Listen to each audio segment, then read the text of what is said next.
గీత మకరందపు మాధుర్యాన్ని ఆస్వాదిస్తూ పరవశిస్తున్న చిన్నారి గోపాలకు, చిట్టి గోపిమ్మలకు హరే కృష్ణ. ఈరోజు మనం నేర్చుకోబోయే శ్లోకాలు శ్రీమద్ భగవద్గీతలోని మొదటి అధ్యాయము అర్జున విషాద యుగంలోని 26, 27 శ్లోకాలు. కొన్నిసార్లు మన జీవితంలో కష్టమైన సమస్యలు ఎదురైనప్పుడు బంధుత్వ భావంతో భావోద్వేగాలకు లోను కాకుండా మన కర్తవ్యాన్ని ఎలా ఆచరించాలో ఒక చిన్న కథ ద్వారా తెలుసుకుందాం.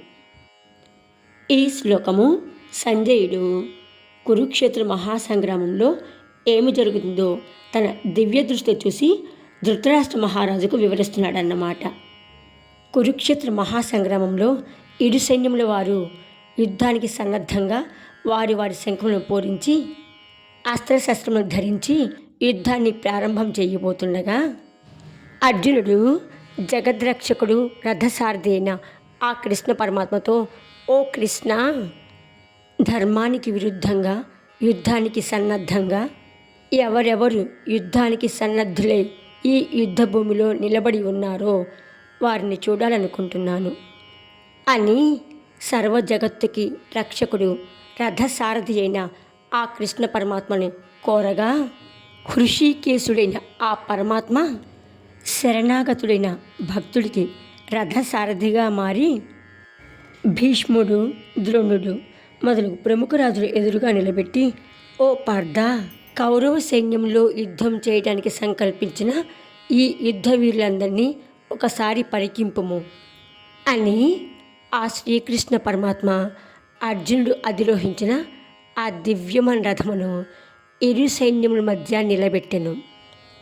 అప్పుడు అర్జునుడు ఇరు సైన్యముల్లో ఉన్న తన యొక్క తండ్రులను, తాతలను, గురువులను, మేనమామలను, సోదరులను, పుత్రులను, మనములను, మిత్రులను, శ్రేయోభిలాషులను వీరందరినీ చూసి మనస్సులో ప్రేమ, దయ, కారుణ్యభావం ఉద్భవించగా పితామహుడైన భీష్ముల వారిని, గురువైన ద్రోణాచార్యులను, మామైన శల్యుణ్ణి చూసి అర్జునుని యొక్క మనస్సు ధర్మమా అధర్మమా, బంధుత్వమా కర్తవ్యమా అని నైతిక సంఘర్షణకు లోనై జగద్రక్షకుడైన ఆ శ్రీకృష్ణ పరమాత్మతో ఈ విధంగా పలికాను. ఒక ఊరిలో సత్యం అనే ఒక బాలుడు ఉండేవాడు. అతడు చాలా తెలివైనవాడు, నిజాయితీ కలవాడు. సత్యం వాళ్ళ తాతగారి దగ్గర ధర్మాన్ని గురించి, న్యాయాన్ని గురించి తెలుసుకుంటూ మంచి శిక్షణతో పెరుగుతాడు. ఆ ఊరిలో కొంతమంది పొలాలను మోసపూర్తిగా లాక్కొని వేరే వాళ్లకు అమ్మి ధనాన్ని ఆర్జిస్తున్నారు అనే సమస్య వస్తుంది. ఆ ఊరి పెద్దలు ఈ సమస్యను పరిష్కరించమని సత్యానికి అప్పగిస్తారు. అప్పుడు సత్యము ఈ విషయాన్ని చాలా లోతుగా అన్వేషిస్తాడు. ఈ పొలాలను అక్రమంగా దోచుకునేది తన మేనమామే అని తెలుస్తుంది. సత్యానికి వాళ్ళ మేనమామ అంటే చాలా ఇష్టం. చిన్నప్పటి నుంచి ఎంతో అనుబంధంతో పెరుగుతాడనమాట. ఇప్పుడు సత్యానికి ఒక సమస్య ఎదురవుతుంది. ఒకవైపు ప్రేమతో నిండిన అనుబంధం వాళ్ళ మేనమామ, మరొకవైపు తాత చెప్పిన ధర్మం, నిజాయితీ.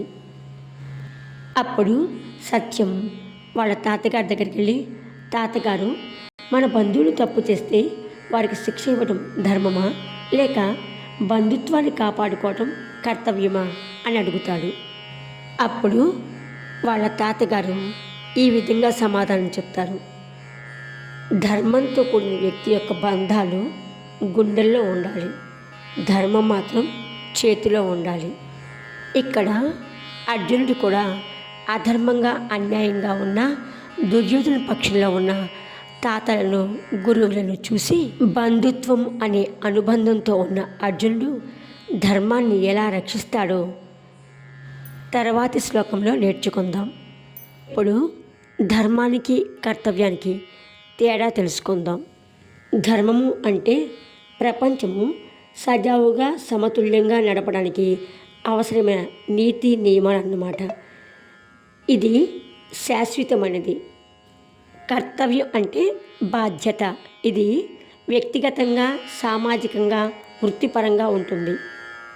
కర్తవ్యం అంటే బాధ్యతగా మనం చేయవలసిన పనులు అన్నమాట.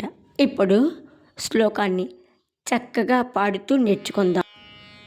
తత్ర పశ్యత్ స్థితాన్ పార్థః, తత్ర పశ్యత్ స్థితాన్ పార్థః, పితॄనధ పితామహాన్, పితॄనధ పితామహాన్, ఆచార్యాన్ మాతులాన్ భ్రాతॄన్, ఆచార్యాన్ మాతులాన్ భ్రాతॄన్, పుత్రాన్ పౌత్రాన్ సఖీంస్తదా, పుత్రాన్ పౌత్రాన్ సఖీంస్తదా. తత్ర పశ్యత్ స్థితాన్ పార్థః పితॄనథ పితామహాన్, ఆచార్యాన్ మాతులాన్ భ్రాతॄన్, పుత్రాన్ పౌత్రాన్ సఖీంస్తదా.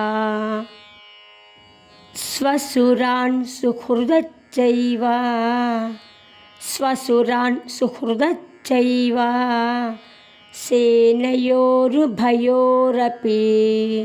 సేనయోరుభయోరపి, తాన్ సమీక్షస కౌంతేయ, తాన్ సమీక్షస కౌంతేయ, సర్వాన్ బంధూనవస్థితాన్, సర్వాన్ బంధూనవస్థితాన్. స్వసురాన్ సుహృదశ్చైవ సేనయోరుభయోరపి, తాన్ సమీక్షస కౌంతేయ, సర్వాన్ బంధూనవస్థితాన్. 26వ శ్లోకం యొక్క భావము. అర్జునుడు 2 సైన్యాల్లో నిలబడి ఉన్న తన తండ్రులను, తాతలను, గురువులను, మేనమామలను, అన్నలను, కుమారులను, మనవళ్లను, స్నేహితులను, మామలను అందరినీ చూశాడు. 27వ శ్లోక భావము. అర్జునుడు యుద్ధరంగంలో తన సమస్త బంధువులను చూసిన వెంటనే కారుణ్యభావం ఉప్పొంగినవాడై తీవ్రమైన దుఃఖంతో ఈ విధంగా పలికెను. గీతా సందేశము. మనిషి ఎంత బలవంతుడైనా ధర్మ విచారానికి వచ్చినప్పుడు కరుణ, ప్రేమ, బంధాల మధ్య తేడా చెప్పడం కష్టమవుతుంది. అదే సమయంలో ఆ అంతర్గత పోరాటమే మన నిజమైన ఎదుగుదలకు మొదటి మెట్టు. ప్రతిపదార్థం. అథ పిమ్మట, పార్థః అర్జునుడు, తత్ర అచ్చట, ఉభయోః సేనయోః అపి 2 సేనల యందును, స్థితాన్ నిలబడి ఉన్నవారిని, పితॄన్ తండ్రులను, పితామహాన్ తాతల్ని, ఆచార్యాన్ గురువులను, మాతులాన్ మేనమామలను, భ్రాతృన్ అన్నదమ్ములని, పుత్రాన్ కుమారులను, పౌత్రాన్ మనవళ్లను, సఖిన్ స్నేహితులను, తథా అంతేకాకుండా స్వసురాన్ మామలను, సుహృదశ్చైవ హితము కోరువారిని అపశ్యత్ చూచెను అని అర్థం. జై శ్రీకృష్ణ.